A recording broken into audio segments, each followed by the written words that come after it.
机技术的迭代更新在近几年突飞猛进，这和 PC 行业的发展其实是如出一辙的。在 PC 刚刚普及到大多数普通家庭的年代，也是技术进步最快的时候。硬件层面的改变好像不是很好理解，但游戏的画面你肯定一眼就能够看出来。2007年的第一代显卡杀手《孤岛危机1》发布，而10年前1997的游戏画面则是这样的。再问大家一个问题，你现在正在用的手机用了多久了呢？1年还是2年？智能手机在最开始崛起的时间里迎来了最飞速的发展。有幸的是，我们正处在这个时代。今年的各种旗舰机型、数据测评体验，我们都已经聊得差不多了啊。在这个全速前进的时代，那些曾经被各种测评讨论、处在风口浪尖的老旗舰们，他们现在还好吗？2、3年过去了，是被时代抛弃，还是依旧坚挺？Hello， 大家好，我是王炯，欢迎收看本期小白测评。记得3连本视频点赞收藏，投硬币。经常为别人出镜做推广，这次我们为自己代言。小白品 APP， 一个只卖精品二手的平台，有手机有电脑，还有各类半价潮物，国行正品带票，闲置手机也可以好价回收，赶紧搜索上车。时间如果回到2018年，这一年发布了首款升降前摄的 vivo Nex， 惊艳四座的 OPPO Find X， 小米8透明探索版，麒麟崛起980的 Mate 20 Pro， 以及苹果的 iPhone XS。不得不说啊 ，Find X 现在看依然是一个很划时代的设计。虽然 COP 封装的下巴现在看起来要快了不少，但是隐藏后摄带来的纯粹观感，现在看来依然是非常超越。相比之下，只有 Nex 的无孔全面屏可以在正面迎战一番了，背面也只剩下Find X 一家了。当然，奥卡姆剃刀原则也是正确的，若无必要，勿增实体。机械结构在稳定性和占用空间的问题上，让这种设计只是昙花一现。除了 Find X， 如果以现在的眼光来看看这几款手机的话， Mate 20 Pro 的浴霸现在看来也谈不上丑了，甚至还有些顺眼了。这个镜头模组原来只有这么一点点，那用起来怎么样呢？先说手感啊，真他妈爽！即便是当年被吐槽的板砖机 Nex， 也只有199克的重量。小米8透明探索版177克的重量，现在用起来非常轻巧。在习惯了贴膜带套半斤机之后，再次用上这些老器件，仿佛是人类手指的解放。手感爽了，用起来还好吗？为了避免个人使用误差，咱们严谨一点，先把这些手机全都给格式化一下，然后重装软件，再使用2周。感受是还行。在我们刚上手一段时间里啊，除了小米8透明探索版经常出现一些卡顿和掉帧的问题之外，其他旗舰在桌面和常见 app 的流畅度上表现都还不错。比如淘宝、微博、微信这些 app 里，流畅程度没比现在的旗舰机差多少，只是在比如刷淘宝的时候加载速度会稍慢一些，或者冷启动一些大型应用的时候，不如现在旗舰来的干脆利索。如果要给流畅度主观排个名的话啊，宣传18个月不卡的华为啊，它的卡不卡啊？每个人对卡的定义是不一样的。但是这几台之中，我们内部综合体验下来，华为在安卓阵营的表现确实最佳。OPPO 和 vivo 大差不差，而这个时候小米的表现确实不如其他几个旗舰来的流畅。而 iPhone 这边是真的流畅，如果不说是2年前的 iPhone， 日常使用真的没啥问题，在日常的 app 体验上更是秒杀同期的其他安卓旗舰，比如淘宝的加载速度上非常直接。小白测评最新的20款应用2轮打开测试和我们上手的主观流畅排名也是差不多的。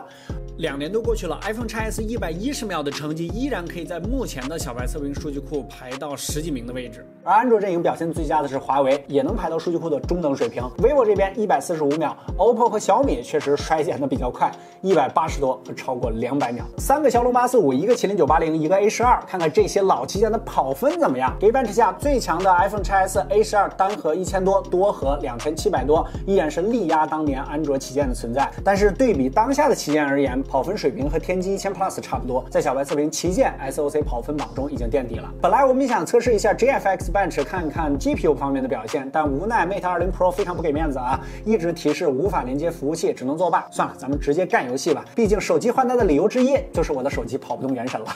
在60帧的最低画质下，我们在夜之城啊，不是这个蒙德城内啊，随便逛了几分钟，没有打斗和高负载的操作啊，大家可以盲猜一下几台老旗舰谁的表现最好。iPhone XS 这边成为唯一一个拿下了60帧下最低画质的手机，除了中途出现了一次异常降频之外，大多数时间它都能够稳定在60帧左右，勉强能够游戏。安卓阵营算是全面扑街，都无法稳定在60帧左右，这还只是在城内逛了一圈，如果出去打一架，这帧率会更低。老旗舰虽然叫旗旗舰，但毕竟老了。我们又测试了一下压力相对较小一些的，并且是这几台老旗舰都非常熟悉的游戏《刺激战场》的改名版《和平精英》，大家可以再猜一下谁的表现最好，给大家3秒钟打在公屏上。按照目前最新小白测评数据库的标准 ，HDR 高清加极限，这次不是 iPhone 了啊。虽然前半段 XS 的帧率非常稳定，但是后半段发热降频出现了不小的帧率波动。845的 Nex 表现最好，大多数时间不仅可以稳定在60帧左右，发热也很不错。Find X 虽然帧率稳定，但是发热着实厉害啊！在游戏结束的时候，它的正面测出了54.2度的高温，背部也有51度，而 Nex 前后只有45度，在现在的旗舰级手机发热之中也能排到前几。华为、小米和 iPhone 的发热则是成功垫底，最高温度都接近了50，实际游戏的时候，老旗舰明显烫手。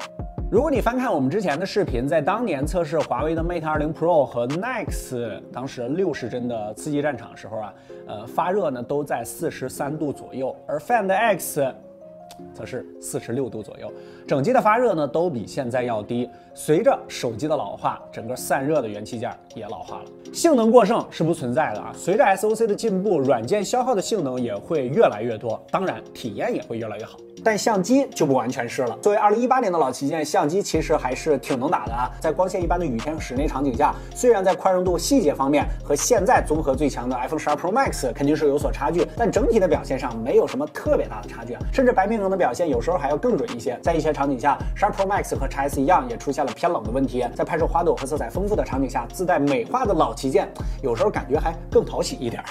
但是在夜景上啊，老旗舰的小底 CMOS 就吃亏了。普通模式下宽容度各方面都不如12 Pro Max， 在夜景模式下可以得到不小的弥补，但依然还是有不小的区别。比如这组的地面，小米和 OPPO 都快把细节给磨没了。同时老旗舰的拍摄体验也要差了不少。夜景表现最好的 Mate 20 Pro 和 Nex 夜景模式都要拍摄10秒，并且合成也需要等待许久。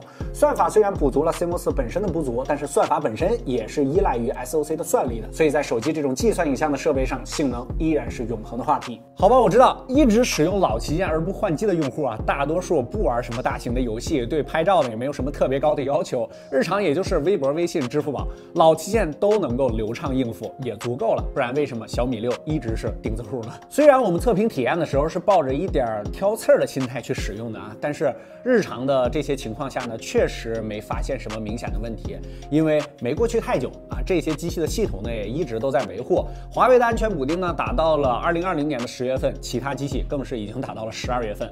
iPhone XS 在我们截稿前呢还收到了 iOS 14.4最新的更新，所以不玩游戏的用户买一个几年前的老旗舰，它不香吗？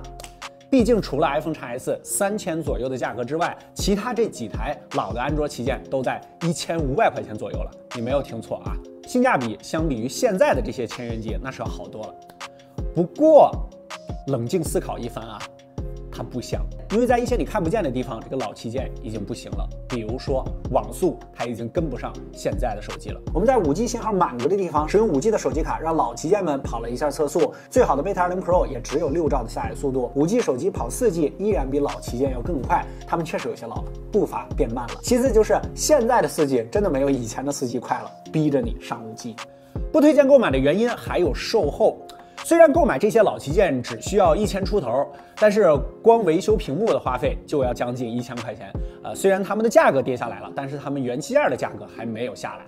iPhone 官方的标价更贵啊，2149。同时，我们也通过电话和在线的方式联系了各家的售后。除了小米表示因为是透明版，所以一定要返厂维修之外，其他厂商都表示不确定现在这些机型售后点可以进行维修。是的啊，2年前的机器都不确定了，需要自行联系售后点来进行询问。如果不能在售后点维修的话，你就需要返厂。一旦出现问题，又贵又麻烦啊，真的没啥必要。还有最重要的一点，翻新机问题，因为这些2、3年前的机器啊，目前在二手市场算是非常复杂的，翻新机、按并机，充斥在各个地方。